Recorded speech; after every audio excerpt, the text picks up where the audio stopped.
Всемирный банк администрирует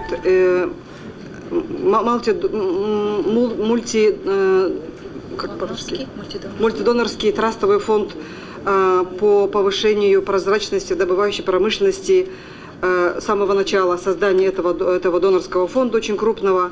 И к настоящему моменту уже обеспечил финансовую поддержку примерно в 40 странах для того, чтобы реализовать основные инициативы ИПДО. ИПДО называется, да, по-русски?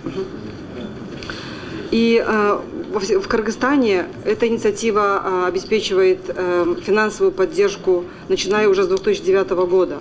То есть грант был предоставлен в 2009 году, в 2011, 2013.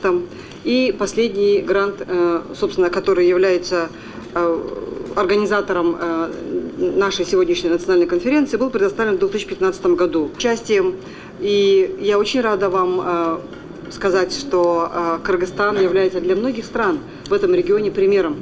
Несмотря на то, что у нас очень лимит на реализацию этого гранта, и поэтому в этой связи я бы хотела обратиться к представителям парламента с тем, чтобы те гранты или те проекты, которые выделяют международные организации, которые готовит правительство, которые подписывает правительство, в ускоренном темпе, в нормальных стандартах, но в ускоренном темпе ратифицировались, потому что у нас был опыт работы с прежним парламентом, когда ратификация международных соглашений занимала до 18 месяцев, когда теряет всякая актуальность, собственно, гранта, и поэтому я очень призываю представителей парламента обратить на это внимание, для того, чтобы страна получала наибольшие выгоды от тех грантовых средств, в особенности, которые стране предоставляются.